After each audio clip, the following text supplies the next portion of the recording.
ಎಲ್ರಿಗೂ ನಮಸ್ಕಾರ. ಇವತ್ತು ತುಂಬಾನೇ ಆ,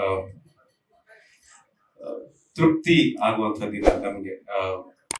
ನಮ್ಮ ಇಡೀ ಚಿತ್ರತಂಡ, ನಮ್ಮ ನಿರ್ದೇಶಕರಿಗೆ, ನಮ್ಮ ಸಿನಿಮಾನ ತೆರೆ ಮೇಲೆ ತರೋಕೆ ಮಾಡಿರುವಂತ ಪ್ರಯತ್ನ ಪಟ್ಟಿರುವಂತ ಎಲ್ಲ ಮೆಂಬರ್ಸ್ ಬಹಳ ಖುಷಿ, ತೃಪ್ತಿ ಎರಡೂ ಇರುವಂತ ದಿನ. ಜೊತೆಗೆ ನಮ್ಮ ನಿರ್ಮಾಪಕರನ್ನೆಲ್ಲ ನೋಡುವಂತ ಒಂದು ಸುದಿನ ಇದು. ಯಾಕೆಂದ್ರೆ ರಿಪ್ಪನ್ ಸ್ವಾಮಿ ಇವತ್ತು ಆಗ್ಬೇಕು ಅಂದ್ರೆ ಅದಕ್ಕೆ ಬಹಳ ಮುಖ್ಯವಾದ ಕಾರಣ ಅವರೆಲ್ಲರೂ ಮಾಡಿದಂತ ಮನಸ್ಸು.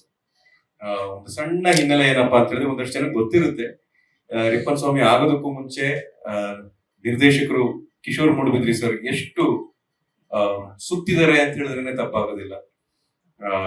ಕತೆ ಹೇಳೋದು, ಕೆಲವ್ರಿಗೆ ಇಷ್ಟ ಆಗೋದು, ಸಿನಿಮಾ ಮಾಡಕ್ ಆಗದೆ ಇರೋದು, ಮತ್ತೆ ನನ್ನ ಹತ್ರ ಬರೋದು, ಸರ್ ಈ ತರ ಆಗ್ತಿದೆ. ನಾನು ಹೇಳಿದ್ದೆ, ಸರ್ ದಯವಿಟ್ಟು ನನಗೆ ಕಾಯಕ್ ಹೋಗ್ಬೇಡಿ, ಯಾರಾದ್ರೂ ಅಂದ್ರೆ ಕಮರ್ಷಿಯಲಿ ವಯಬಲ್ ಆಕ್ಟರ್ ಬಹಳ ಜನ ಇದ್ದಾರೆ, ನನ್ನ ಕೊಲೀಗ್ಸ್ ಇದ್ದಾರೆ, ಯಾರಿಗಾದ್ರೂ ಈ ಕಥೆ ಕೊಟ್ಟು ಮಾಡಿಸಿ ಅಂತ ನಾನು ಹೇಳಿದಾಗ ಅವರು ಬಹಳ ನಿಷ್ಠುರವಾಗಿ ಹೇಳಿದ್ರು, ಸರ್ ಆತರ ಇದ್ದಿದ್ರೆ ನಾನು 1 ವರ್ಷದಿಂದನೇ ಹೋಗ್ತಿದ್ದೆ, ಈ ತರ 2 ವರ್ಷ ಕಾಯ್ತಾ ಇರಲಿಲ್ಲ, ಈ ಕಥೆ ನೀವೇ ಮಾಡ್ಬೇಕು, ನಿಮ್ ಕೈಯಲ್ಲಿ ಈ ಪಾತ್ರ ಮಾಡಿಸ್ಬೇಕು ಅಂತ. ಅಷ್ಟು ಏನ್ ಹೇಳ್ತಾರೆ, ಅಷ್ಟು ಶ್ರದ್ಧೆಯಿಂದ, ಅಷ್ಟು ಒಂದು ಒಳ್ಳೆ ಸಿನಿಮಾ ಮೇಲಿರೋ ಹುಚ್ಚುತನದಿಂದ, ಹಠದಿಂದ ಈ ಸಿನಿಮಾ ಮಾಡಿರೋದು. ಇದಕ್ಕೆ ಕಾರಣ ಆಗಿರೋ ನಮ್ಮ ಎಲ್ಲಾ ನಿರ್ಮಾಪಕರಿದ್ದಾರೆ, ಅವ್ರಿಗೆಲ್ಲರಿಗೂ ನಾನು ಥ್ಯಾಂಕ್ಸ್ ಹೇಳ್ತೀನಿ, ಈ ಒಂದು ಅವಕಾಶ ನಮ್ಗೆ ಮಾಡಿಕೊಟ್ಟಿದ್ದಕ್ಕಾಗಿ. ಆಮೇಲೆ ಈ ಪಾತ್ರದ ಬಗ್ಗೆ ಹೇಳ್ಬೇಕು ಅಂತ ಹೇಳಿದ್ರೆ, ಯಾಕೆ ಈ ಪಾತ್ರ ಅಂತ ಕೇಳಿದಾಗ, ಮಾಲ್ಗುಡಿ ಡೇಸ್ ಮಾಡಿದಾಗ ನಾನು ಕಿಶೋರ್ ಸರ್ ಸುಮ್ಮನೆ ಹಾಗೆ ತಮಾಷೆಗೆ ಮಾಡ್ಕೋತಾ ಇದ್ವಿ, ಒಳ್ಳೆನಾಗಿ ಸಾಕಾಗ್ಬಿಟ್ಟಿದೆ ಸರ್, ಸ್ವಲ್ಪ ಬೇರೆ ತರ ಪಾತ್ರ ಮಾಡ್ಬೇಕು ಅಂತ ಹೇಳ್ತಾ ಇದ್ದೆ ಅವ್ರಿಗೆ. ಇಲ್ಲ ಸರ್, ಇದು ಒಳ್ಳೆ ಕಥೆ ಮಾಡ್ತೀನಿ ಅಂತ ಕಥೆ ತಂದ್ರು. ಒಳ್ಳೆಯವನಾಗಿದ್ದು ಸಾಕಾಗಿದೆ, ಬೇರೆ ತರ ಅಂದ್ರೆ ಕೆಟ್ಟವನಾಗ್ಬೇಕು ಅಂತಲ್ಲ. ಆ ಒಳ್ಳೆ ಮನುಷ್ಯನ ಹಿಂದೆ ಯಾವ್ದೋ ಒಂದು ಅನುಭವದಿಂದ ಬೇರೆನೆ ಒಂದು ಶೇಡ್ ಇರುತ್ತೆ, ಬೇರೆನೆ ಒಂದು ನಡವಳಿಕೆ ಇರುತ್ತೆ, ಬೇರೆನೆ ಒಂದು ಭಾವನೆ ಇರುತ್ತೆ. ಅಂತ ಪಾತ್ರ ಮಾಡ್ಬೇಕು ಅಂತ ಕೆಲವ್ರನ್ನ ನೋಡಿದ್ರೆ ನಮಗ್ ಭಯ ಆಗುತ್ತೆ, ಇವ್ರ ಹತ್ರ ಹೋಗೋದ್ ಬೇಡ, ಈ ಅಪ್ಪನ ಹತ್ರ ಮಾತಾಡೋದ್ ಬೇಡ ಅಂತ ನಮ್ಗೆ ಹಿಡ್ಸೋದಿಲ್ಲ ಕೆಲವ್ರ ನೋಡಿದ್ರೆ.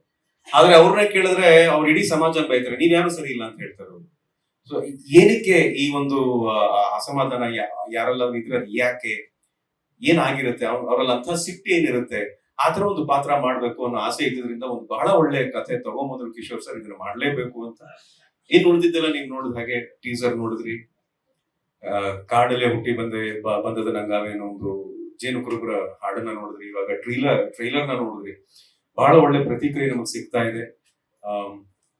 ಸಮಾಧಾನ ಆಗುತ್ತೆ ಈ ತರ ಪಾತ್ರ ಮಾಡಿದಾಗ. ನಿನಗೆ ಬೇಕಾಗಿತ್ತ ಇದು ಅಂತ ಅನ್ನಿಸ್ಕೊಳ್ಳೋದಕ್ಕಿಂತ ಚೆನ್ನಾಗಿ ಮಾಡಿದ್ಯಾ ಅಂತ ಅನ್ನಿಸ್ಕೋಬೇಕು ಅನ್ನೋದೇ ನನ್ನ ಆಸೆ, ಯಾವ್ದೇ ಪಾತ್ರ ಮಾಡಿದ್ರು. ಹಾಗಾಗಿ ನನಗೆ ಈ ಪಾತ್ರವನ್ನ ಕೊಟ್ಟಿದ್ದಕ್ಕೆ ಕಿಶೋರ್ ಸರ್ಗೆ ಥ್ಯಾಂಕ್ಸ್ ಹೇಳ್ತಾ, ನಮ್ಗೆ ಸಿನಿಮಾ ಮಾಡೋದಕ್ಕೆ ಅವಕಾಶ ಮಾಡಿಕೊಟ್ಟು ಎಲ್ಲ ರೀತಿಯಾದಂತಹ ಅನುಕೂಲತೆಗಳನ್ನ ಒದಗಿಸ್ಕೊಟ್ಟಂತ ಎಲ್ಲ ನಿರ್ಮಾಪಕರಿಗೂ ನಾನು ಥ್ಯಾಂಕ್ಸ್ ಹೇಳ್ತಾ, ಸಿನಿಮಾದ ಫಸ್ಟ್ ಲುಕ್ ಇಂದ ಹಿಡಿದು ಇವತ್ತಿನವರೆಗೂ, ಇನ್ನು ರಿಲೀಸ್ ಆಗೋವರೆಗೂ ನಮ್ ಜೊತೆನೇ ಇರುವಂತ ನಾವೆಲ್ಲ ಮಾಧ್ಯಮದ ಮಿತ್ರರಿಗೂ ಕೂಡ ನಾನು ಥ್ಯಾಂಕ್ಸ್ ಹೇಳ್ತಾ ನನ್ನ ಈ ಮಾತಿಗೆ ಸದ್ಯಕ್ಕೆ ಇಲ್ಲಿ ವಿರಾಮವನ್ನು ಕೊಡ್ತೇನೆ. ಲೇಟೆಸ್ಟ್ ಹಾಗೂ ಇಂಟ್ರೆಸ್ಟಿಂಗ್ ಸುದ್ದಿಗಳಿಗಾಗಿ ಬಾಸ್ ಟಿವಿ ಕನ್ನಡ ಚಾನೆಲ್ನ ಸಬ್ಸ್ಕ್ರೈಬ್ ಮಾಡಿ, ಹಾಗೆಯೇ ಬೆಲ್ ಐಕಾನ್ ಪ್ರೆಸ್ ಮಾಡಿ. ಇದರ ಜೊತೆಗೆ ಫೇಸ್ಬುಕ್, ಇನ್ಸ್ಟಾಗ್ರಾಮ್, ಎಕ್ಸ್ ನಲ್ಲೂ ಮಿಸ್ ಮಾಡದೆ ಫಾಲೋ ಮಾಡಿ.